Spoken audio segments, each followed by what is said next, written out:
Aunque la serie de videos que sigue es continuación de Borges, una herencia vacante, me pareció apropiado cambiarle el título. Nuestro tema ahora va a ser Borges herético.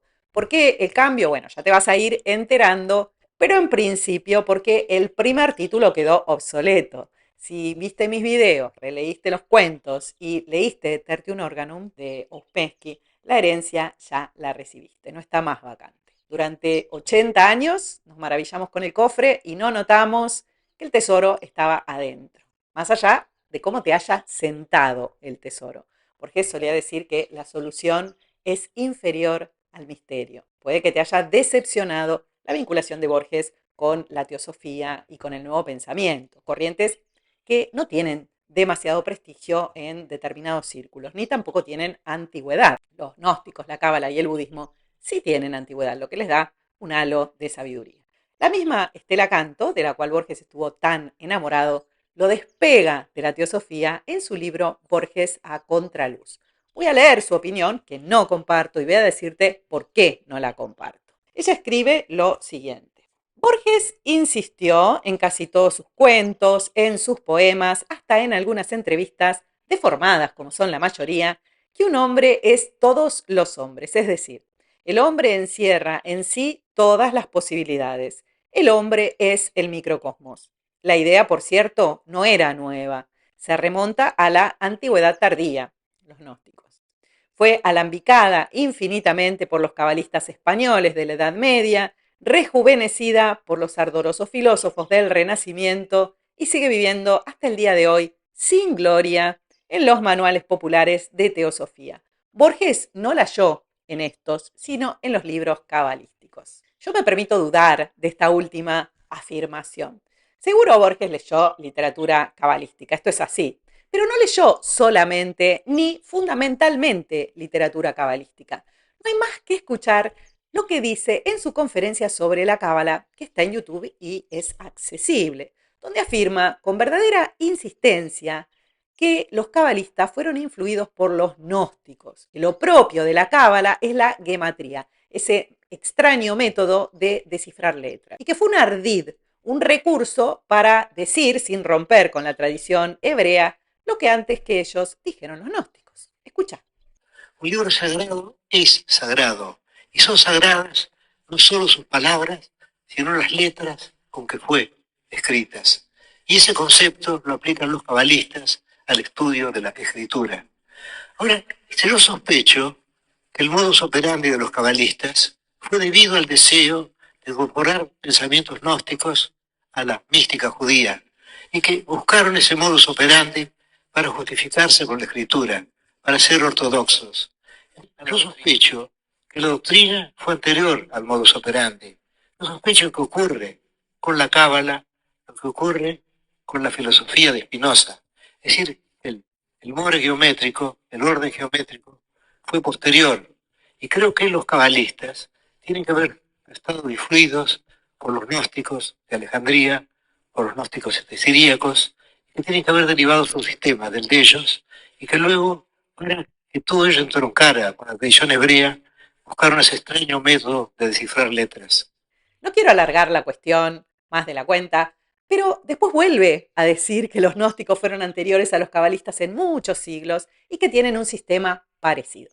De manera que decir que Borges fue influido por la cábala queda relativizado por los dichos del propio Borges, que reconoce como primer eslabón de esta cadena a los gnósticos. Esto por un lado. Por otro, Estela Canto niega la relación de Borges con la teosofía, mientras que María Kodama, su leal gestora después de muerto, deja Tertium Organum en el stand de Tlon Upar Orbis Tertius. Tertium Organum es un libro teosófico. Hay citas de Helena de Blavatsky, por ejemplo. Pero hay algo más a tener en cuenta. No solo los gnósticos, no solo la cábala, no solo la teosofía, también el nuevo pensamiento está detrás de la obra de Borges. En primer lugar, si conoces la producción de principios del siglo XX de esta corriente, enseguida reconoces su influencia en Tlon Upar Orbis Tertius, también en el jardín de senderos que se bifurcan y también en las ruinas circulares. Y en segundo lugar, Borges, con el estilo oblicuo de Tsui Pen, que ya le conoces, lo dejó dicho en Biblioteca Personal. Biblioteca Personal es un libro de prólogos que Borges escribió para obras que consideraba de lectura imprescindible y que se publicó incompleto porque murió antes de terminarlo. Pero llegó a seleccionar 64 libros, entre ellos Las variedades de la experiencia religiosa de William James, el fundador del pragmatismo. Libro que Borges leyó y releyó desde su juventud en adelante y que, según María Kodama, que le leía, porque él no veía, estaba plagado de anotaciones. En Biblioteca Personal, al prologar el libro de William James, Borges escribe un párrafo que los críticos corrigen, creen que hay erratas. Claro, porque no leyeron a Borges, inventaron otro Borges, y como en este caso no coinciden, en lugar de corregir su visión equivocada, corrigen los dichos de Borges. Es muy gracioso lo que puede hacer la idealización. Se suprime lo incómodo, en este caso, el vínculo con lo que muchos consideran pseudociencia o peor, una secta peligrosa. Pero escuchá lo que Borges escribe del libro de William James, Las variedades de la experiencia religiosa. James acepta en este volumen la pluralidad de religiones. Juzga que todas pueden ser benéficas. Cree que el mundo visible es una parte de un mundo espiritual más diverso y amplio que es revelado por los sentidos. Y acá ya ven la primera errata, ¿no? Y corrigen. Borges quiso decir que el mundo visible es una parte de un mundo espiritual más amplio que no es revelado por los sentidos, ¿no? Borges se comió el no y ellos lo agregan, porque no lo entendieron. Para ellos el pensamiento es interno y el mundo es externo. El mundo espiritual no se capta por los sentidos. Los sentidos captan el mundo externo que nada tiene que ver con el mundo espiritual. Pues no entendieron la propuesta de Borges, que es la del nuevo pensamiento. El mundo espiritual es más amplio porque es la fuente del mundo externo. Una parte del mundo espiritual la proyectamos como mundo externo y es esa proyección la que se capta por los sentidos, la que los sentidos nos revelan. Como es adentro, es afuera. Lo espiritual es la fuente de lo que es visible, audible, palpable, etc. En ese mismo párrafo, Borges continúa diciendo que como tipos de experiencias religiosas, William James estudia casos particulares de conversión, de sanidad, de experiencia mística. Promulga la eficacia de una oración sin destinatario.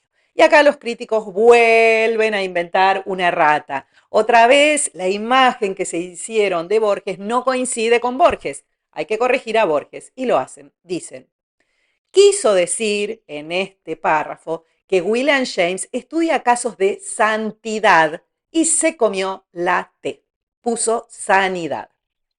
No, no se comió la T ni se comió nada. Está destacando con disimulo 2 capítulos del libro de William James, 2 conferencias en realidad, que son la cuarta y la quinta, que se titulan La religión de mentalidad sana. De ahí la palabra sanidad que usa Borges, el oblicuo.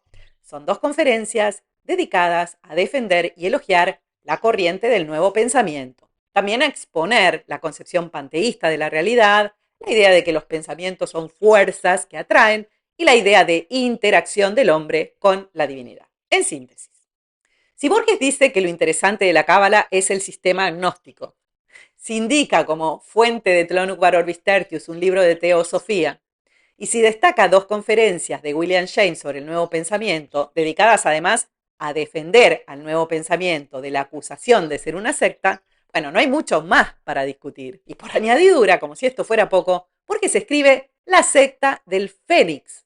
Se trata de una alegoría que resultó y resulta incomprensible a críticos, lectores y especialistas, porque no entienden que cuando Borges habla del secreto con mayúscula, se refiere al poder de la mente para atraer, manifestar, crear o moldear el mundo externo. Es la palabra que usan todas estas corrientes gnósticas. Borges no está inventando nada acá. Y sin embargo, nadie entiende la secta del Fénix.